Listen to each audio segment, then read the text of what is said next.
My son forced me out of the very company I had built from a $300 a month rented office on the morning of April 15th, 2023. And he did it in front of 17 employees seated inside the glass conference room, with their coffee still warm on the table and the low hum of the air conditioner behind my back. "Mom," Brandon said, his voice carrying that calm, decisive tone I recognized as something he had rehearsed many times. The voice of someone who does not intend for a conversation to last. The new board has agreed that the company needs a complete digital transformation. All accounting systems will now run on AI platforms. If you don't know how to use AI software, you should step down. You're 68 years old. This is the best time to retire. I looked at him, looked into the dark brown eyes identical to mine, the eyes I first saw on a June morning in 1981, when the nurse placed that baby boy in my arms, and something inside my chest changed forever. The eyes I read math problems to every night. The eyes I saw at his college graduation, at his wedding on the day he walked into my company, with an MBA from Wharton, and the confidence of someone who had never had to build anything from nothing. "The new board," I repeated those two words. "Yes," Brandon said. "We voted." "You haven't been a board member since you transferred your shares to me last year." I transferred those shares because Brandon asked me to sign to optimize the company's tax structure, and because I trusted him. I trusted him because he is my son, and because I spent 40 years building a company while raising him at the same time, and I believed what I passed on to him included honesty and gratitude. I was wrong about at least one of those things. "You'll need to clear out your office by the end of the day," Brandon continued, still calm. "HR will email you the formal retirement package." A retirement package. By email. In my own office. I looked at the 17 people sitting behind the glass. Some avoided my eyes. Some looked at me with something I did not want to call pity, but no other word fit more precisely. Sandra Okafor, whom I hired as a junior accountant in 2014 and trained from a recent graduate into an outstanding financial analyst, was staring down at the table, lips pressed tight. I stood up. No trembling, no tears, no shouting. I looked at Brandon once more and said, the only sentence I spoke during that entire meeting, "All right, Brandon, I'll pack." He nodded, satisfied with that composure in the way of someone who mistakes control for acceptance. I returned to my office, the small corner room where I had sat for 20 years, overlooking Michigan Avenue with the Chicago buildings and Lake Michigan in the distance, and began to pack the certificates, the photographs, the tablet, the spare coat I always kept hanging behind the door, and finally, the old ledger. Dark brown leather cover, corners worn by time, spine slightly crooked from being opened and closed thousands of times. The ledger I had used from 1980 to 1992, 12 years before computer systems replaced paper and pen in my accounting work. And the ledger I had kept for 40 years, not because I needed it for daily operations, but because inside it were things I was never sure I would need. And now I knew that time had come. I placed the ledger into my small handbag, along with the rest of my personal belongings, put on my coat, and walked out without looking back. In the elevator, I stood alone for 30 seconds on the way down to the lobby and thought, Brandon believes he just ended the story. He has no idea he just began the next chapter. My name is Adele Margaret Harrington, born on March 12th, 1955 in Chicago, Illinois, the city of tall buildings and lake winds and people who dislike showmanship, but work with the particular seriousness of the American Midwest. My father managed warehouse operations for a steel company. My mother sold life insurance for 30 years and never missed a meeting, whether it was hailing or snowing outside. I learned two things from them before I learned anything from school. From my father, I learned that a competent person understands every number in the warehouse and knows when one doesn't add up. From my mother, I learned that a trustworthy person never lets emotion blur what the contract states on paper. Those two lessons became the foundation of my entire career. I studied accounting at the University of Illinois, Chicago, graduating in 1977 with honors and not a single dollar in savings because tuition had consumed everything. I worked at 3 different accounting firms over 7 years, learning everything there was to learn, refusing no task, whether tedious or complex, and developing what people in the profession call an accountant's eye, the ability to look at a set of financial statements and sense something is wrong before you can precisely explain what it is. In 1981, I gave birth to Brandon, alone. His father, the man I loved and trusted and married in 1979, left when I was 7 months pregnant with what he called an inability to commit to family life. I did not cry after he left, and I had no time to cry. I had 6 weeks to find childcare, 10 weeks to arrange a bank loan for the business plan I'd been quietly building, and a child growing inside me who needed me steady, far more than heartbroken. In 1982, when Brandon was not yet a year old, I rented a small office on State Street, bought 2 used desks and a typewriter, and founded Harrington Accounting Services. I was the only employee.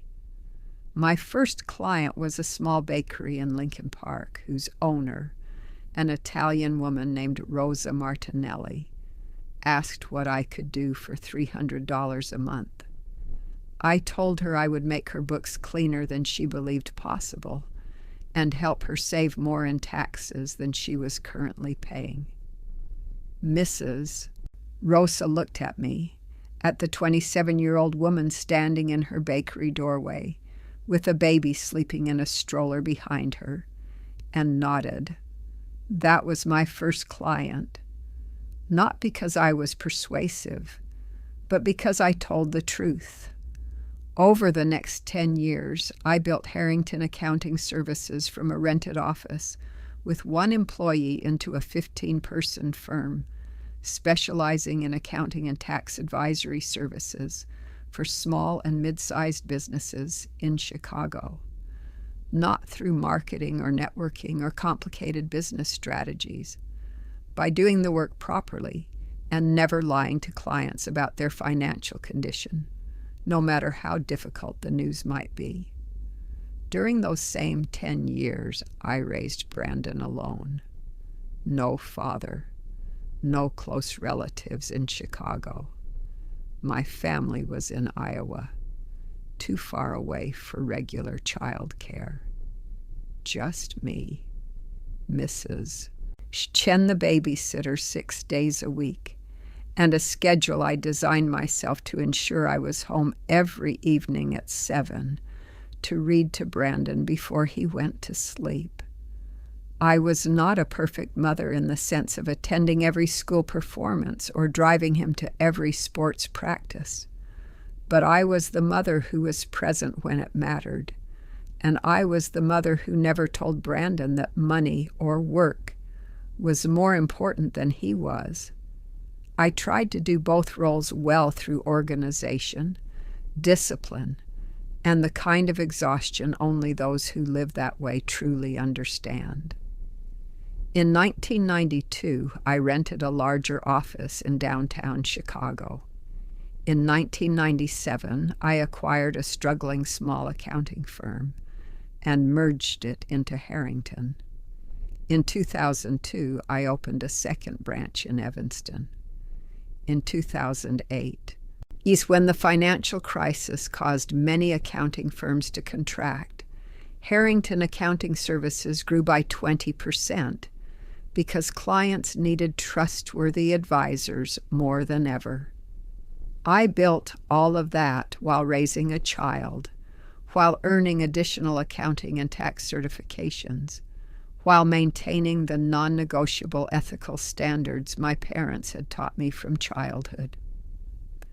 When Brandon graduated from Wharton in 2003 and asked to join Harrington, I accepted with genuine joy and pride. I thought, this is what I have worked for. One day, what I built will be carried forward by my son. That is the meaning of building something real, not only for the present, but for the future.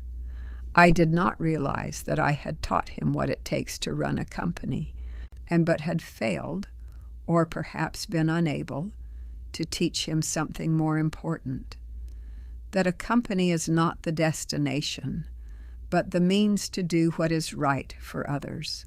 Before I tell you what happened after Brandon forced me out, I need to tell you about the ledger, what it contains, and why I kept it for 43 years without ever showing it to anyone. From 1980 to 1992, before computers became standard and I still worked in ink and paper, I had a habit of keeping 2 ledgers for each major client. One official ledger, the accounting reports, the formal books, the documents submitted to the IRS and to bank lenders, and one private ledger where I recorded observations, suspicions, transactions that seemed unusual, not enough to draw a formal conclusion, but enough to remember. And the dark brown leather notebook I carried out that day was one of those second ledgers, the private observation book, and it contains notes on 3 particularly significant clients from the early years of my career.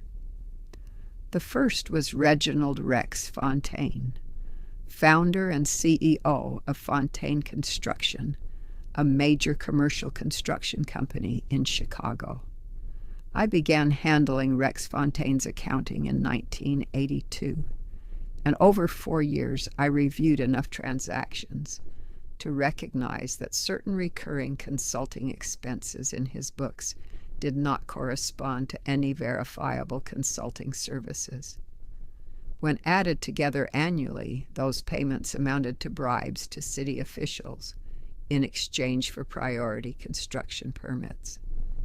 I could not prove it at the time, not enough direct evidence to reach a legal conclusion.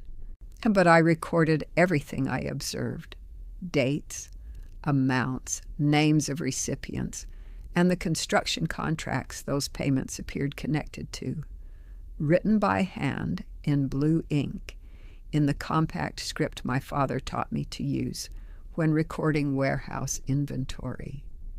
In 1986, I terminated my contract with Rex Fontaine, not because I could prove anything, but because I did not want my signature on financial statements tied to transactions I did not believe were legitimate.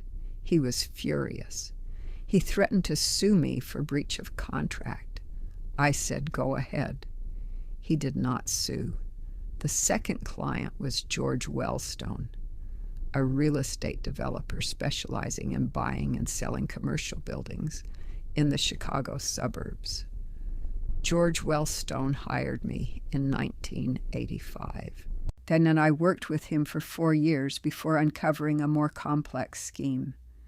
He owned 3 separate LLCs, and those entities periodically sold assets to one another at inflated valuations, buying low, selling high, but with both buyer and seller being Wellstone under different names. The purpose? To generate paper losses to reduce taxes while the underlying assets continued to appreciate in value. This was tax fraud, not a gray area, outright fraud. I reconciled the numbers, documented everything, and met with George Wellstone to tell him I could not continue signing off on such reports. He offered to pay me an additional $10,000 per year to look the other way. I refused and terminated the contract, but I did not report him to the IRS. Not because I was complicit, but because I was not law enforcement, and because my evidence, though detailed, was still the observation of an outside accountant, rather than the result of an official investigation.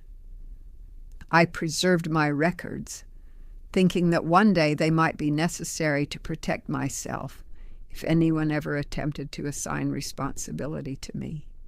The third client was Marcus Chen, no relation to Brandon's babysitter, the founder of a restaurant chain in Chicago. Marcus Chen hired me in 1988, and his case was the most complex. He did not commit tax fraud in the simple sense. He was involved in a small-scale money laundering network, using restaurant revenue to clean cash from the undocumented activities of certain associates. I discovered this in 1990 when reconciling cash flows that did not align with any legitimate business explanation. This time, I did more than terminate the contract. I also consulted an attorney about my reporting obligations. The attorney told me I had no clear legal duty to report, since I had severed the relationship and was no longer involved, but advised me to retain all my records in case of any future investigation. I kept them in that brown leather ledger. For the next 30 years, I had no reason to use that ledger for any purpose.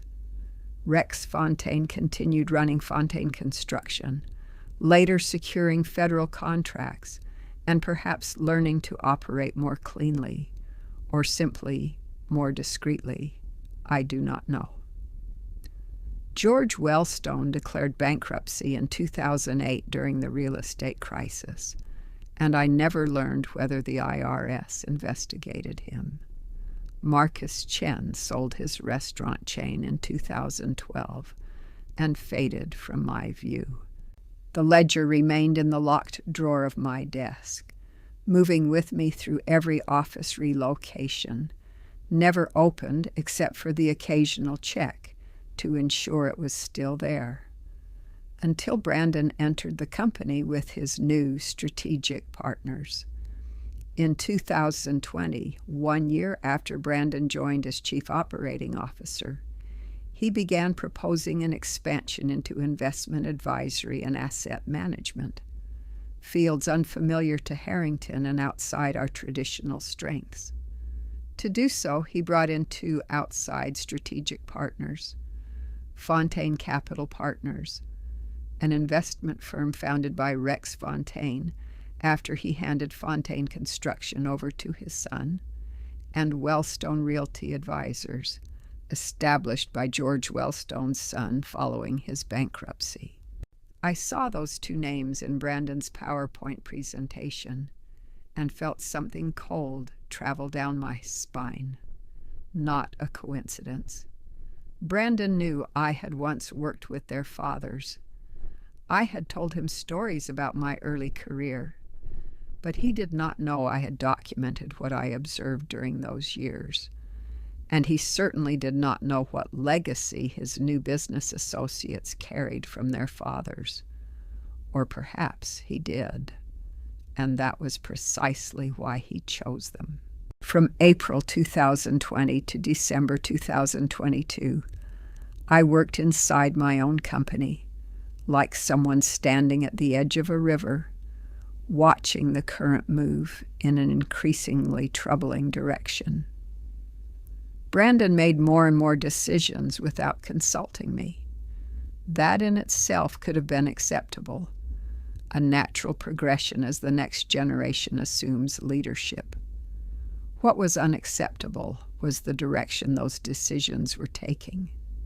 In June 2021, Brandon signed the first service agreement with Fontaine Capital Partners, under which Harrington would provide audit and financial statement verification services for Fontaine Capital's investment projects.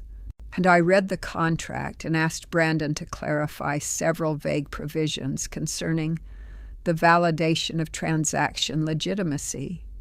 He told me it was standard legal language and that I need not worry. I did not worry. I documented. In September 2021, a similar contract was signed with Wellstone Realty Advisors. That December, Brandon asked me to transfer my shares to him. I owned 65% of the company. He owned 35%, claiming he needed majority ownership to negotiate expansion financing. "You'll still be chair of the board," he said.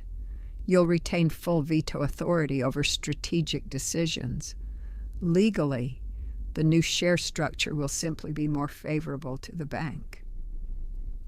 I consulted my own attorney, not the company's attorney, but my personal counsel, Patricia Voss, whom I had trusted since 2004. Patricia reviewed the proposal and asked me, "How much do you trust your son?" I replied, "I trust him completely as a person and cautiously as a business partner." Patricia said, "That is the answer of an intelligent woman. Make sure your veto authority is explicitly written into the corporate bylaws." I agreed to transfer the shares on the condition that the bylaws be amended to clearly state my veto power as chair over any decisions exceeding $500,000 and any changes in senior personnel. Brandon agreed. The bylaws were amended. I signed. That was my second great mistake in this story. The first being excessive trust in Brandon's good intentions without sufficient oversight. And the second was failing to understand that veto power has value only when you know you need to use it. And over the next 2 years, Brandon learned how to implement harmful changes incrementally in small steps, none large enough to trigger my veto threshold. 2022 was the year I began to feel genuine alarm. In February, Sandra O'Kafer, the accountant I had trained and trusted, came to me privately, closed the door, and said, "Mrs. Harrington, there are transactions in the Fontaine Capital and Wellstone accounts that I don't understand. And when I ask Brandon, he tells me I don't need to understand, only to process them correctly." She paused. "But you taught me that good accountants don't process procedures. They understand what they are doing and why." "Show me," I said. She did. And what I saw over the next 2 hours made me understand what I had suspected, but refused to admit. My son was allowing Harrington Accounting Services to be used as a credibility instrument, auditing and verifying the financial statements of Fontaine Capital and Wellstone in ways that favored them without substantive scrutiny. Specifically, Fontaine Capital was managing private investment funds with complex structures, and Harrington was verifying the value of those funds' assets based solely on documents provided by Fontaine Capital, without independent checks, without market comparisons. That's not just poor accounting practice. It could be fraud if asset values were misrepresented to attract new investors. I didn't confront Brandon immediately, not because I was afraid, but because 40 years in accounting had taught me never to make a decision based on incomplete information. I needed to see more. I needed to fully understand what was happening before taking action. Over the next 8 months, from February to October 2022, I quietly reviewed documents, worked with Sandra to record what we observed, and consulted with Patricia Voss about my findings. Patricia told me, "Adele, this isn't just a family business issue. If what you're describing is accurate, this is a serious legal matter that could affect the company's operating license and your personal liability as the founder." In November 2022, I requested a private meeting with Brandon and laid out everything I had gathered. That meeting lasted 3 hours and was the most tense conversation I've ever had with my son. Ms. Brandon didn't deny what I described.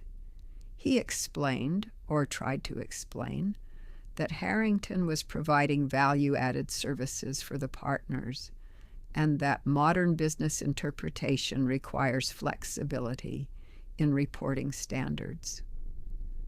When I said that flexibility in reporting standards isn't a phrase that exists in professional accounting, he said, "Mom, you have an 80s mindset. The business world has changed."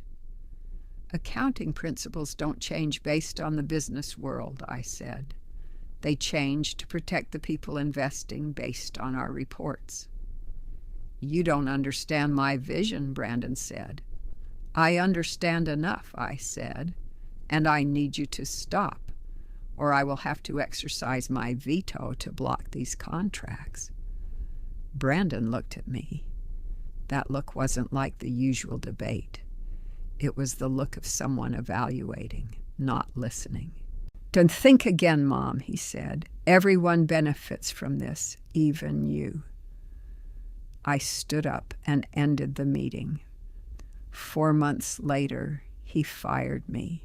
I returned home on the afternoon of April 15th, 2023, with a handbag containing personal items and a brown leather notebook. The Lincoln Park apartment where I had lived for 20 years, 2 bedrooms, 6th floor, overlooking the park, was calm and quiet in the way spaces accustomed to life become. I set the bag down, sat at the kitchen table, and allowed myself 15 minutes of stillness, doing nothing, planning nothing, not trying to control my emotions, just letting what was present be present. The feeling I recognized most clearly wasn't grief or anger, though both were there. It was a strange clarity, like fog lifting and seeing the true terrain of where you stand. After 15 minutes, I stood, made coffee, and sat with the brown leather notebook. And I opened it and began reading from the start, not because I had forgotten what was in it, but because I wanted to read it through the lens of the present, not the memories of 40 years ago. Page by page, note by note, figure by figure. And when I finished, I knew 2 things for certain. First, the notes in this notebook, if verified and presented properly, could cause serious damage to the reputation and business dealings of 3 men.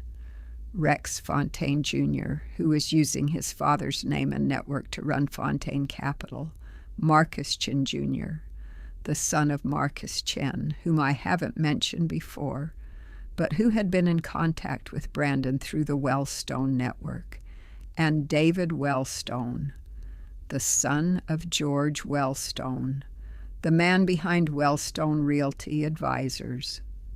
Second, these men had no idea this notebook existed. Brandon didn't know. No one knew except Patricia Voss and me. The next day I called Patricia. "Patricia, I need you back, and I need a few more experts." "What kind of experts?" "Securities and finance lawyers, accounting and professional liability lawyers, and a private financial investigator." A short pause. Adele, what are you thinking? I'm thinking about taking back my company, I said, legally and without causing consequences for people who don't deserve it. Patricia Voss was silent for a moment, then said, I'll schedule a meeting for next week. That week I also did something no one knew. I called Sandra Okafor. Sandra answered on the second ring. Miss Harrington, are you okay? Yesterday after you left the office, the atmosphere. I'm fine, Sandra, I said. I want to ask you one question, and I want an honest answer. Regardless of job or loyalty, the transactions we reviewed last year, they're still ongoing, right? Yes, Sandra said, her voice low and expanding. Did Brandon pressure anyone to sign off on those documents? I refused to sign twice, Sandra said. Each time he brought someone else to sign. I don't know if those people fully understood what they were signing. Sandra, I need you to do something for me. Not now, but when the time comes. I will reach out. I'll be here, Sandra said. I hung up, drank my coffee, looked out at the park beyond the window. Brandon thought I was 68 and didn't know how to use AI software, so I should just retire. He wasn't wrong about the first part. I am 68 and I'm not as good with AI software as someone 25. He was completely wrong about the second part. Accounting isn't about software. Accounting is about understanding what the numbers say and what they're hiding. And no AI software in the world can replace 40 years of experience and the right notebook. April, May, and June 2023 were 3 months during which I appeared outwardly normal while working at an intense pace behind the scenes. Outwardly, I signed up for morning yoga classes in Lincoln Park. I visited art museums I hadn't had time for while still working. I had lunch with old friends. I read books. Many books I had been saving for years but never got around to. When someone asked what I was doing, I said, enjoying a belated retirement. Not entirely a lie, just not the full truth. Inside, the picture was very different. My working group, including Patricia Voss, securities lawyer Thomas Bergman from Bergman and Rice, forensic accounting expert Daniel Park from DePaul University, and private financial investigator Catherine Morse, met every 2 weeks at Patricia's apartment in Gold Coast. And we didn't meet at any office because I wanted to ensure there were no information leaks. We worked on 3 parallel tracks. The first, verify and organize information from my old notebook. Daniel Park, who had served as an expert witness in numerous accounting cases and knew how to present accounting notes as legal evidence, read the entire notebook and worked with me to compile a detailed analysis for each case. Rex Fontaine Sr., George Wellstone Sr., and Marcus Chen Sr. This analysis included my original notes, cross-referenced with publicly available records, and an assessment of the legal and reputational risks their children, who were now Brandon's partners, might face if this information became public. Daniel emphasized an important point. Not all my notes could constitute legal evidence in a criminal case. Too much time had passed, and some of the people involved were deceased. But many of them were sufficient to raise serious questions about business integrity, the kind of questions that, if posed correctly to the right people, would make cautious investment partners withdraw from any related deals. The second, investigate the current state of Harrington Accounting Services and its relationships with Fontaine Capital, Wellstone Realty, and a third company Sandra had mentioned, Chen Ventures, run by Marcus Chen Jr. Catherine Morse was a private financial investigator with 20 years' experience working for banks and investment funds before starting her own firm. She didn't investigate like a detective. She investigated through public records, legal databases, and her network in Chicago's financial industry. In 2 months, she compiled a troubling picture. Harrington was verifying financial reports for at least 5 private investment funds within the Fontaine-Wellstone-Chen network, and some of those funds were soliciting money from individual investors based on reports Harrington had verified. In other words, the company I had built over 40 years was being used to give investors confidence in projects with financial reports that hadn't been properly audited. This was not only an ethical issue. If any of these funds collapsed and investors sued, the Harrington Accounting Services name on the verified documents could expose the firm to serious legal liability. Thomas Bergman, securities lawyer, assessed the level of risk and told me, "Adele, we need to act before actual harm occurs. After that, it will be too late to protect your reputation and Harrington's reputation." The third, prepare a strategy for approaching each of Brandon's partners. This was the part I thought about most during those 3 months. There were many ways to do it, and not all of them were ethically or legally correct. I didn't want to blackmail anyone, not because I feared legal consequences, but because blackmail was something I had never done in my life and didn't want to start at 68. That was not the way. I wanted to do this in a way that I could look in the mirror every morning without shame. That way was inform Brandon's partners of the risks they were carrying, including risks from their father's histories if that information were exposed, and offer a solution that everyone could accept. Patricia Voss called it negotiating from a position of strength.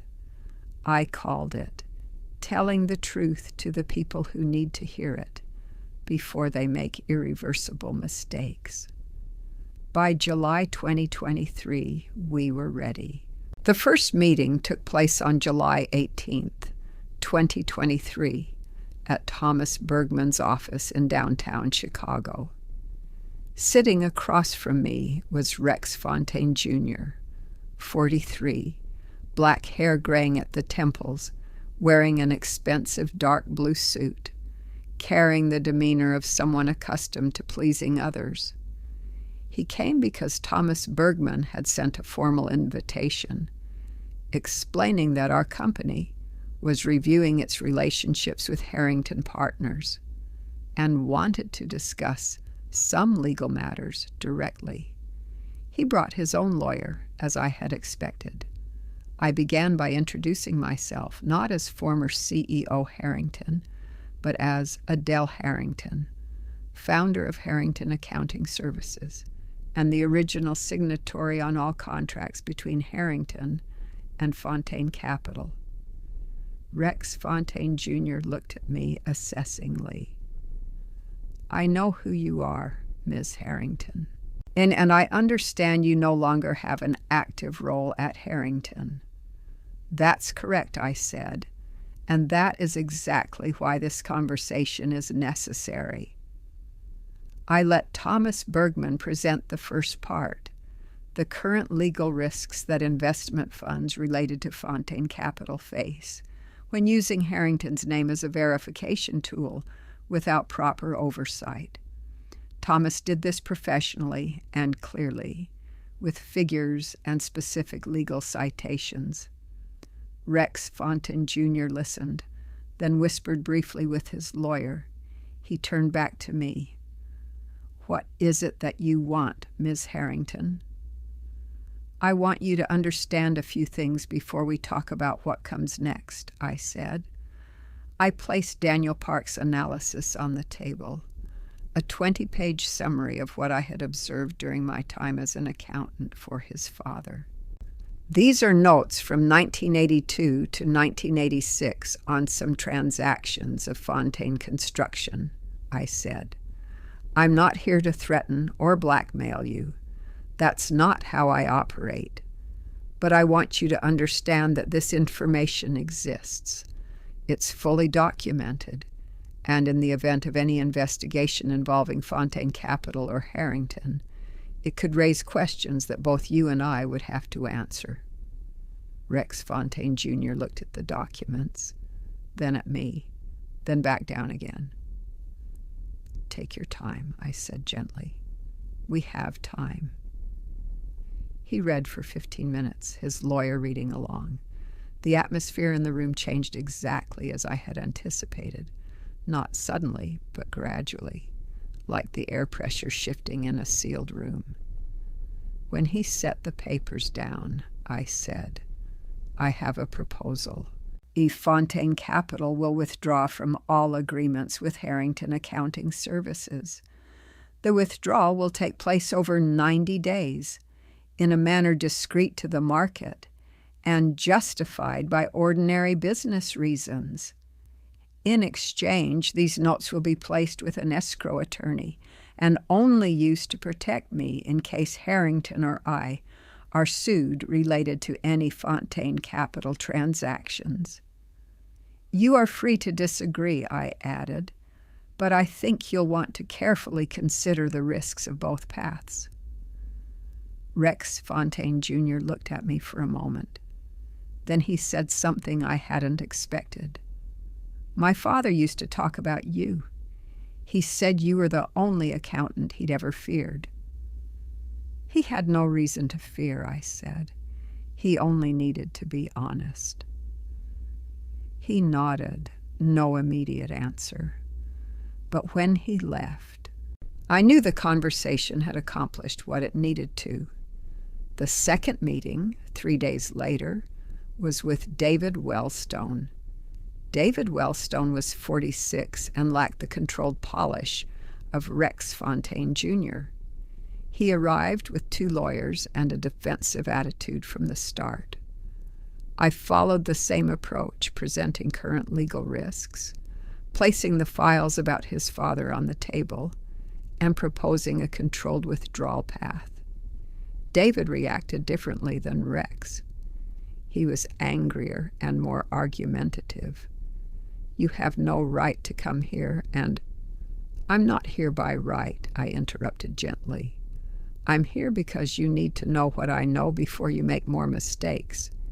You can refuse to listen, but the risks remain whether you hear them or not. He eventually listened, and when he finished reading the files about his father, said the anger was replaced by something more complex, a fatigue I recognized from someone long accustomed to living in the shadow of family secrets. What do you want? He asked, his voice lower. I repeated my proposal. Wellstone Realty would withdraw from all agreements with Harrington within 90 days.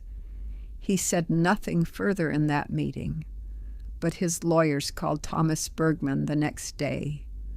The third meeting was with Marcus Chen Jr., the one I had been most anxious about. Marcus Chen Jr. was 39 and had no direct history with me. I had never met him before. All I had were notes about his father from 30 years ago. But Catherine Morse had provided additional crucial context. Marcus Chen Jr. was not only inheriting his father's business network, he was actively expanding it. And a key part of his strategy was maintaining a transparent next-generation entrepreneur image on professional social media. That image was critically important to the younger generation of investors he was courting. I met Marcus Chen Jr. not at Thomas Bergman's office, but at a small cafe in Wicker Park, at his suggestion. He wanted an informal setting. I agreed because I understood that meant he was trying to control the feeling of the meeting. And in this case, the feeling mattered less than the content. Marcus Chen Jr. was sharp and quick, and he tuned in within the first 5 minutes. When I placed the documents about his father on the table and explained why I was there, he did not respond with anger or denial. He listened, then asked, "Do you have anything concrete?" "Sure, just observational notes from 30 years ago." "Both," I said. "Observational notes and some documents cross-referenced with public records." "Enough to cause legal trouble?" "Not necessarily enough to prosecute your father after 30 years, I said frankly, "but enough to raise public questions that could seriously damage the reputation you're building." Marcus Chen Jr. studied me for a moment, then said something unexpected. "You're not like the people I usually meet in these kinds of conversations." "These kinds of conversations," I said, "are usually hidden behind threats or empty promises. I don't do that. I want to lay out the issue clearly and offer a solution."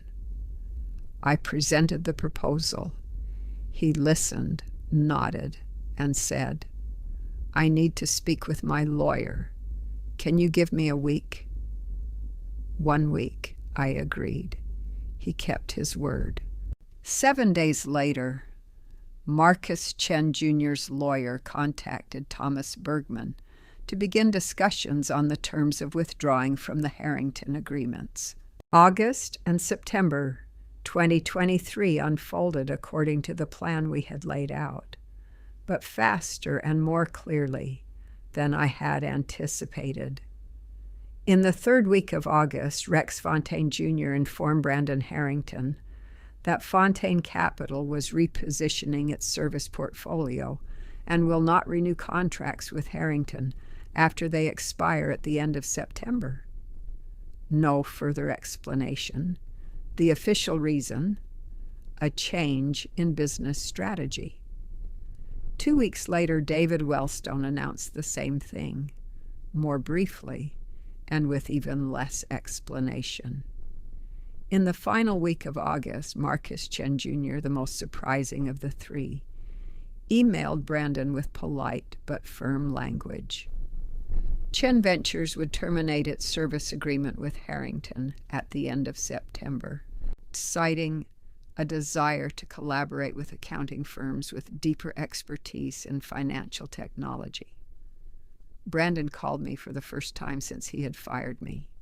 I answered and let him speak. "Do you know anything about this?" His voice was tense, but he tried to remain calm.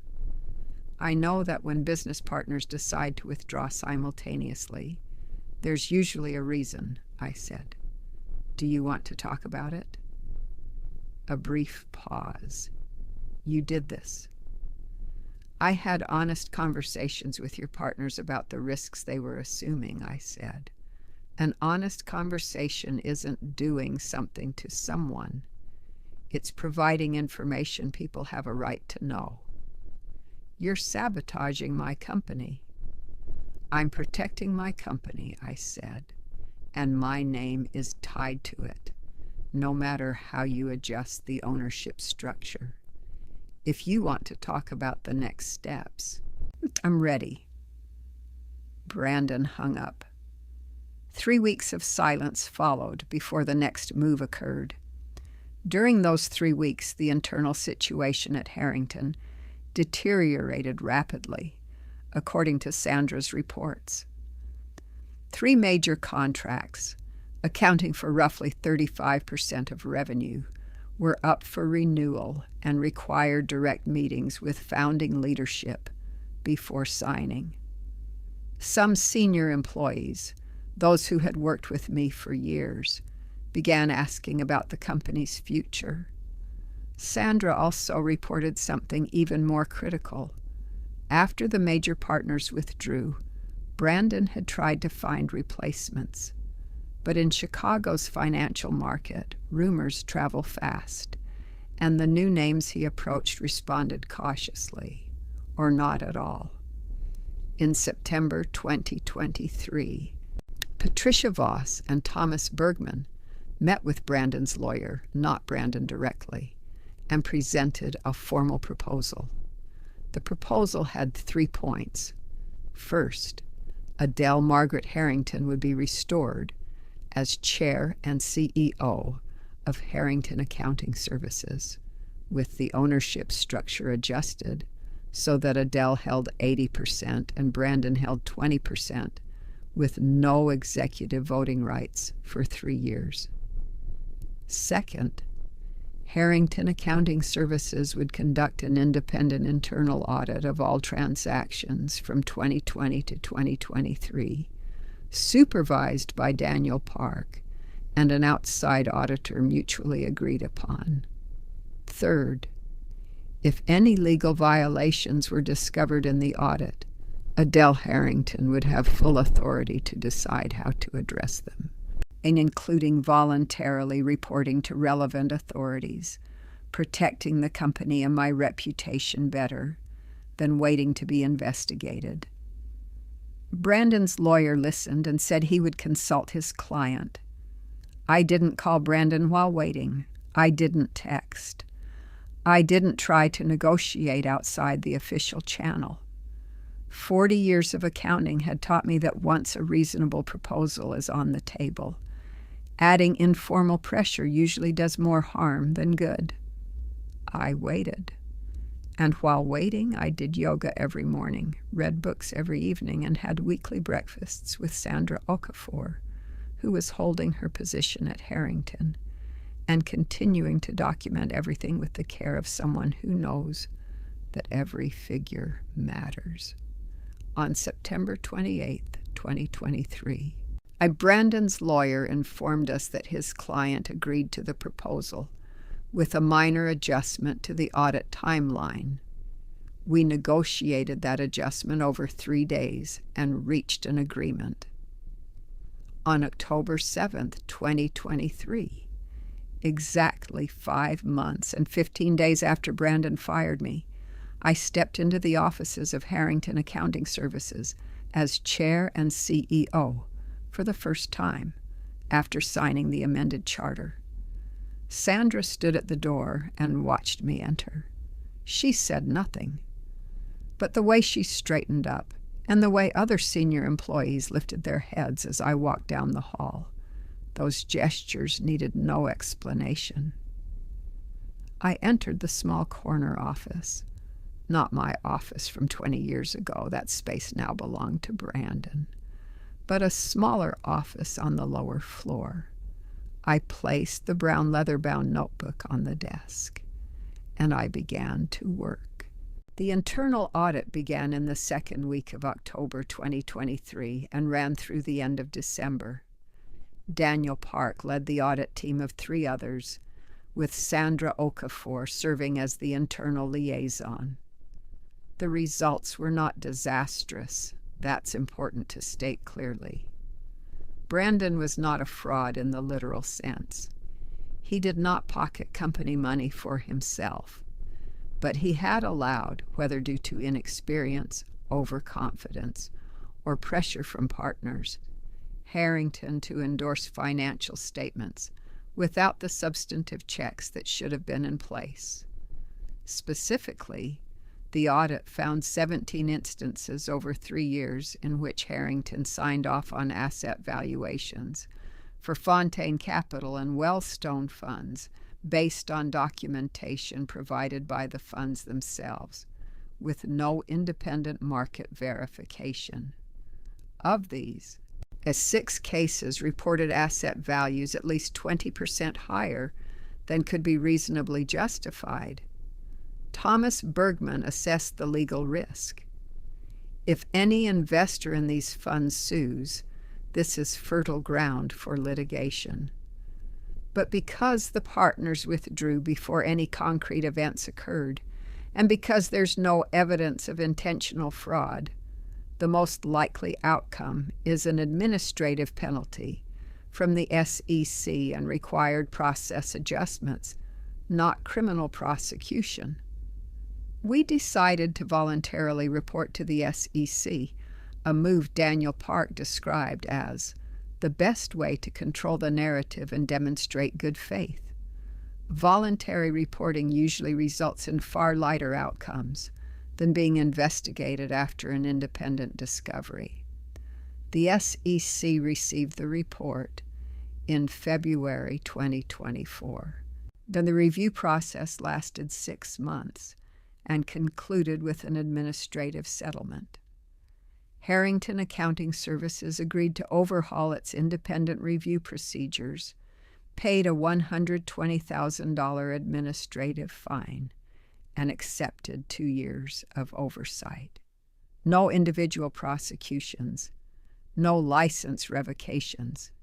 It could have gone differently if I hadn't acted, if the audit hadn't uncovered the issues before the SEC did, if the partners had continued to use Harrington's name for additional transactions.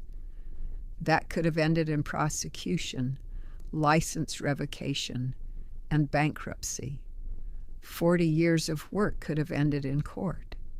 Instead, it ended with $120,000 and 2 years of oversight. The practical cost of learning a lesson without losing everything. Brandon left the company in December 2023, voluntarily under the terms of the agreement, to focus on other business opportunities. He retained 20% of non-voting shares, receiving annual dividends accordingly. This was something I negotiated for him, not because he particularly deserved it, but because he is my son, and I did not want to destroy everything completely. The difference between him and me is this: I did not do it to buy forgiveness or demonstrate power. I did it because I believed it was the right thing to do in this particular circumstance. There is a line between fairness and cruelty, and I always try to find the path toward fairness. At the end of December, when the paperwork was complete and Brandon had stepped away, Sandra O'Coffer knocked on my door. "Miss Harrington, the staff wants to hold a small New Year's gathering.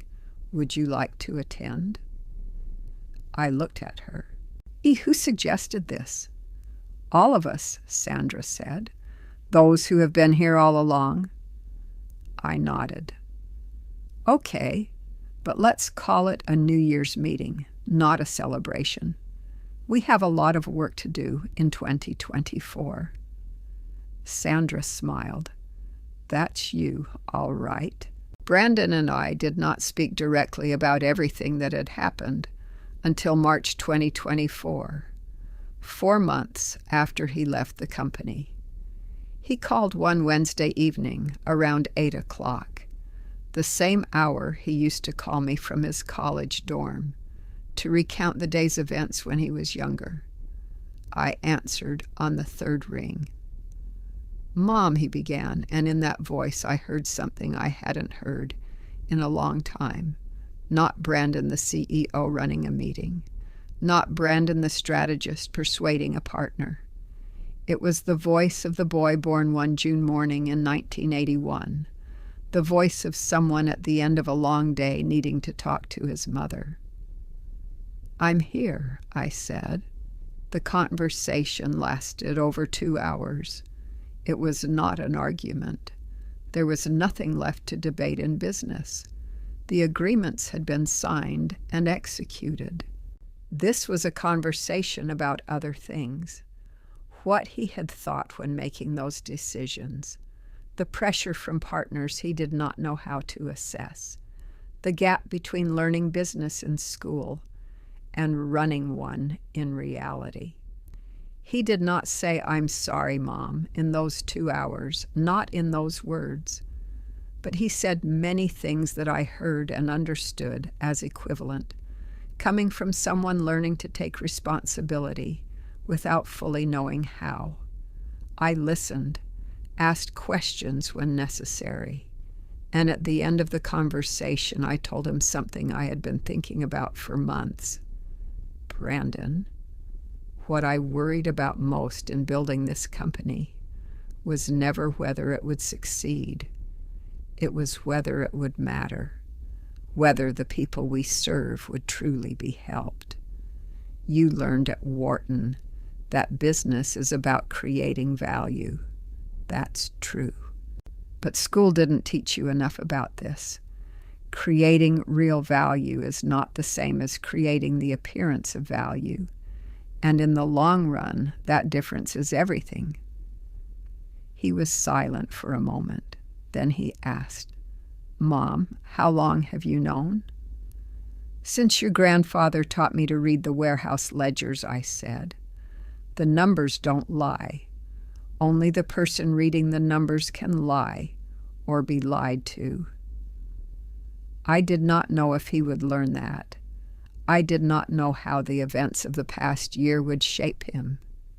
That was not something I could control. What I could control was not closing the door on him. I would not erase the mother-son relationship just because he had made serious mistakes. There is a boundary between protecting yourself and protecting what matters, and I tried to hold both. And he asked if he could come over for dinner that weekend. I said yes.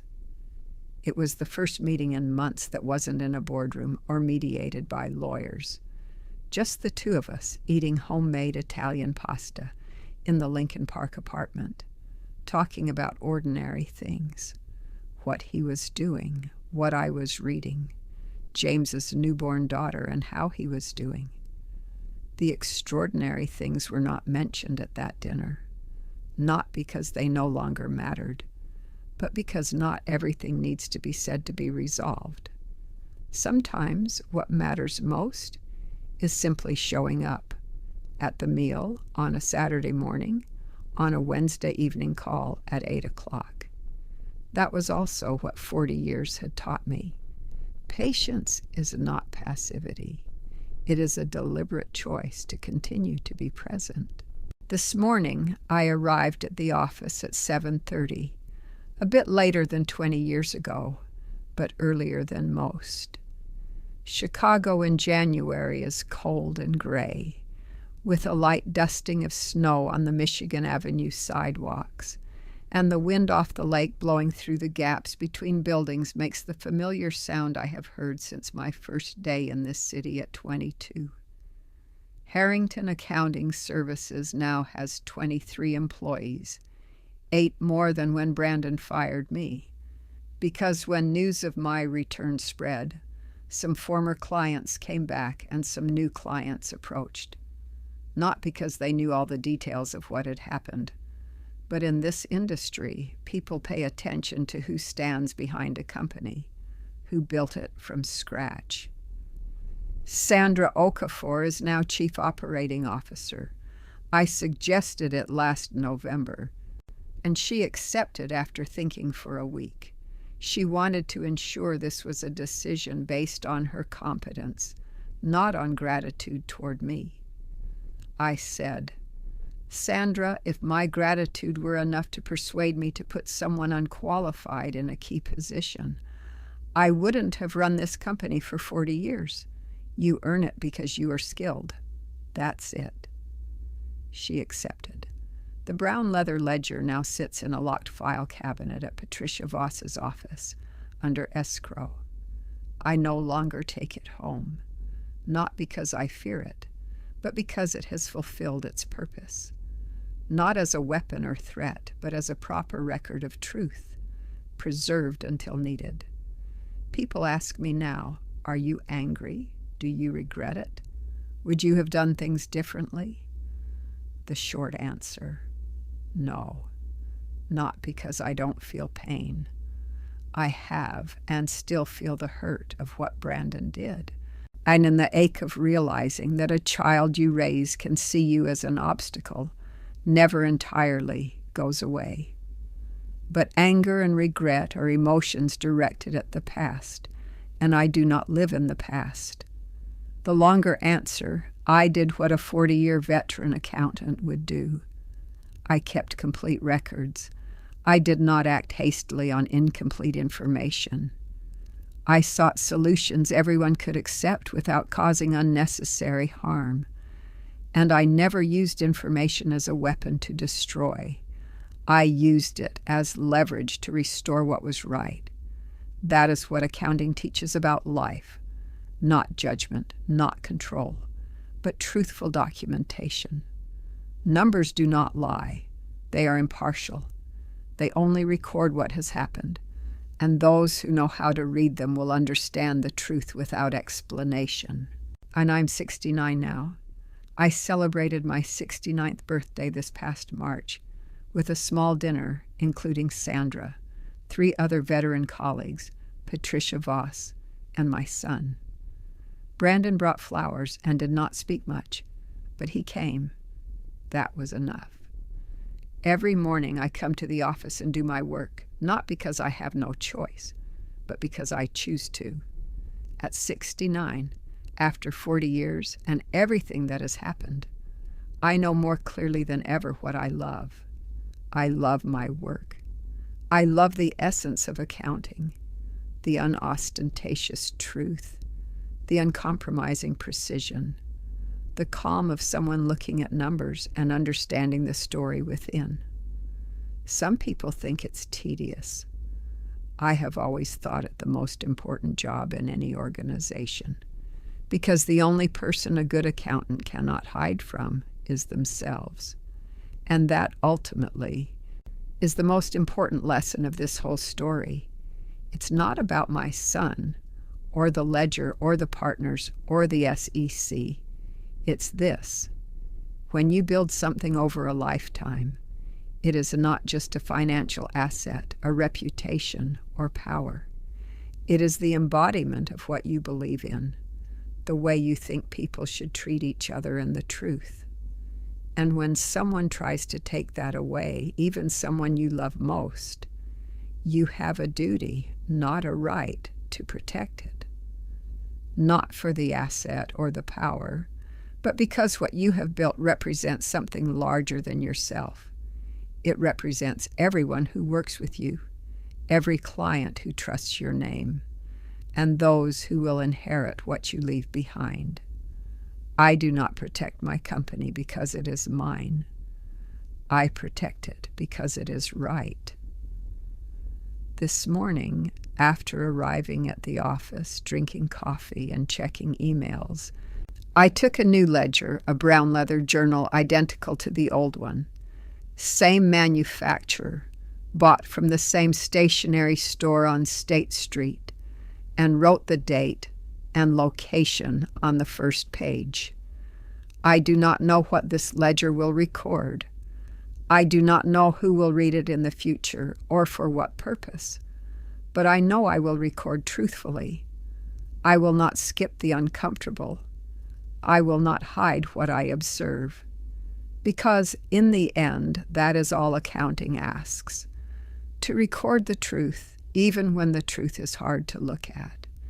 And that is how I have lived for 40 years, and that is how I will live for the next 40, if I am granted them.